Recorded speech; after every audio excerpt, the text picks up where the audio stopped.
Fury Warrior cannot be nerfed. Bro is untouchable. Despite the hammer, Fury is still cranking numbers in keys and raids, but does that mean it deserved the nerfs?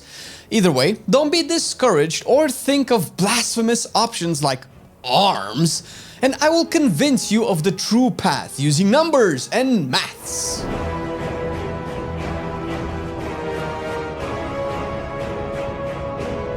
I debated on how deep with the analytics we should go for this video, and too deep would have been boring, too shallow would have made for less of a meaty video, so let's see if we can dispel the naysayers when it comes to Fury and how good is, should be, and will be. First of all, the main problem with Fury's damage is its single target damage profile. Boss damage is where Fury is losing ground to other people, which at the beginning of the season wasn't super tragic because it had great AoE. Also, that great AoE came from an incredible burst potential it had on adds on certain raid fights, particularly Heroic and Surek, that it skewered Fury's perception really awkwardly, making it look better than maybe it was. And if you want to see for yourself, you just have to play some World of Warcraft. What? You don't have World of Warcraft yet? No problem. You can buy it cheap on Kinguin. What? You want to play 1,337 other games too? No problem. You can buy them quick on Kinguin. Kinguin is an online platform that offers games, prepaid cards, and gift cards at much lower prices, whether they be for WoW or even game time. Click the link down below and use our code MARCE, that's M-A-R-C-E, for an 8% discount. Thank you, Kinguin. And even after the nerfs, that is still one of Fury's best moments in a raid and why I believe it got nerfed, the added damage that is. People call that padding or unnecessary damage. Or necessary damage, am I right? Zug zug, bitches! But really, that's just Fury's S tier front-loaded damage being better and faster than everyone else's. Take Fury away and the roots and adds will still die, slightly slower, and in exchange you might just have way more boss damage. Because of that, Fury has been hit by nerfs that addresses a super specific situation that has little value to clearing a boss. I mean, yeah, the adds have to die, but when have adds being alive ever been a problem for anybody doing a raid ever? Is there an epidemic of players wanting to do more boss damage and have less overall DPS? Are single gamers deliberately deciding that having a girlfriend is not a min-maxing strategy? Sometimes these questions have no answer, but what does is that Fury's nerfs were a crime, and here's why. This is the log of one of the best Fury warriors on Heroic and Surek, because Mythic is still too early. This Fury warrior received no PIs and has no augmentation in its group, but is a 626 high level pumper that cranked 1.8 million DPS on Ansurek. Is it because Fury is OP? Well, let's take a look at what happens when adds spawn. This section of the fight seems to have a little bump up and is about the time when the roots usually spawn. If we zoom in, oh shit, mother of Fury nerf quick! Look at that, this guy did as much damage to the roots as he did to the boss. Does that mean Fury needs nerfs? Will the roots have no other way of being dealt with had this Fury not been there? Maybe, but if I ask this question one more time, the whole Fury community will come knocking down my door for spilling the beans. Now, surely just dealing high damage to adds that can easily be killed, dispelled, freedomed, disengaged from, immuned, etc. wouldn't be the only reason Fury is nerfed, right? Surely this Fury has so much boss damage that if you add the damage done in AoE, it amounts to a broken spec that needs nerfs, right? Let's see how much damage this boy did to the boss. Well, isn't that something? I wonder if that will ever become a problem. This is how good statistically Fury is on Ansurek. Pretty high, no surprise here. This is how good Fury is on pure single target boss fights like Princess. A pretty stark contrast if you ask me.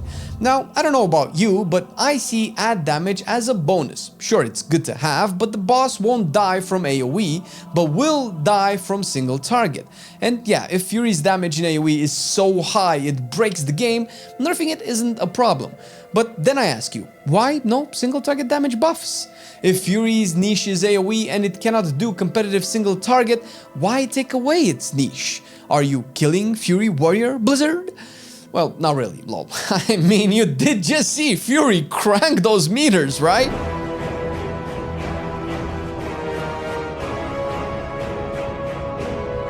And even with that, if we look at the overall performance in the raid, Fury's average for better or worse.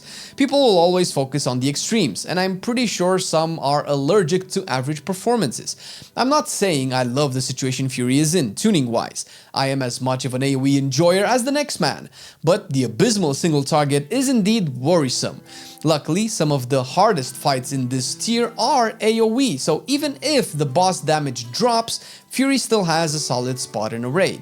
And that's for raids, since Mythic Plus tells a different story, and for this we can look at the top Fury warriors in a +10 Grim Battle.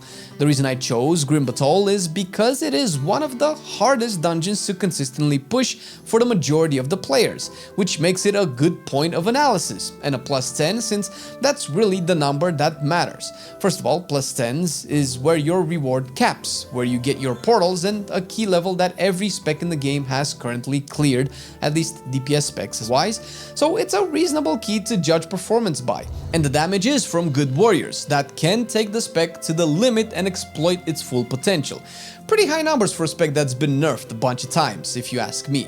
And if you want a fair take at this, these are breakdowns of a Necrotic Wake at a +10, a historically big wall when it comes to boss damage, where Fury is struggling, and you can indeed tell a different story here. But even with a worst case scenario like this, Fury still delivers. It's hard not to feel bad about nerfs. Nobody likes them, and I'm not justifying them or saying they were good nerfs, but sometimes we have a tendency to overreact and think a spec is dead because of a few, or in this case, a few more nerfs. The overall performance in M+ didn't change for Fury Warrior over the last 3 weeks at least. Looking at the same top Fury Warrior overall performance more than 2 weeks apart just shows the growth in eye level and overall numbers. But in regards to its teammates, the pump is there. Obviously, it will do really well in AoE and on trash pools specifically, which is always hard to analyze because every dungeon is different, even if the people are the same. But you would be surprised at how much boss damage Fury can still dish out, all things considered. And all we have done right now is look at the top Fury warriors in the world, mostly because that is the only real way to see how a spec performs. If you and me pick it up and we charge in and die because zug, we won't be able to showcase the true strength of what Fury does. And I did pick it up, charged in, zug-zugged, and died because of that very big burst AoE that I mentioned it has. Bladestorm! Pull aggro! Aggro! Panic! The adventure was actually really fun, and I was legit surprised at how much damage I was doing on a very poorly geared warrior. I did have a lot of luck doing keys and raids with our viewers and my friends, so I cannot say I carried my own weight up until the eventual 8 I did and some heroic bosses cleared. I was extremely undergeared. I think over a course of a week I went from 580 level to 601 item level in the end. But even with all of that, I am maybe an average Fury player that enjoys pushing the buttons right. I did look at Archie's Wowhead guide on Biss talents and rotations and gear, and did most of the rotation right, so I cannot say I went in blind. Some of the best numbers I had came from the +8 Stone Vault, where on a 601 eye level Fury warrior, the spec still cranked. It has some of the most fun gameplay I ever had on a warrior spec in a long time, and as a side note, it completely revitalized the warrior class, which I thought was dead to me in the War Within as a warrior main. No, that's not because of the damage. I am a fire mage main now. Damage is not a driving factor for me, but because of the playstyle. Hate it or love it, Slayer is basically what a World of Warcraft warrior is all about. Charge in, bladestorm everything to pieces, execute what's left alive, rinse and repeat while attacking with savage crushing blows and bloodbaths. The feedback I get from pressing my buttons is dopamine inducing, and I have a hard time criticizing anything about it. I'm not a huge fan of playing Fury on pure single target bosses and raids where everyone else's build just seems to do all of the work for me, but if that is the price I have to pay to swing my stuff in AoE like there's no better place to be, then I am happy with it. And at the end of the day, Fury was and still is a top contender for pushing content. There's a reason why Liquid, Echo, and Method used Fury Warrior to clear the Mythic raid. The biggest reason is likely the burst AoE damage to adds, which I ironically criticized, but you do indeed need that. And in a world where Beast Mastery Hunters have some of the best single target in the game, and for that damage to exist they have to sacrifice literally all of their potential AoE that they can do, then Fury can come in and say, I got you brother, you get that boss down, I'll worry about the ads. And that is a cool game space to be in as a niche spec. And hey, whether or not your mates consider AoE damage pad and want to bring their AoE specs in to show you off and steal your thunder, I mean, good luck, lol. You should hardly ever listen to people telling you what to play, all things considered, but it is fun to see how things perform, which is why we take another look at the melee situation in Mythic Plus right here in this video. I wonder if Fury is S tier or F tier.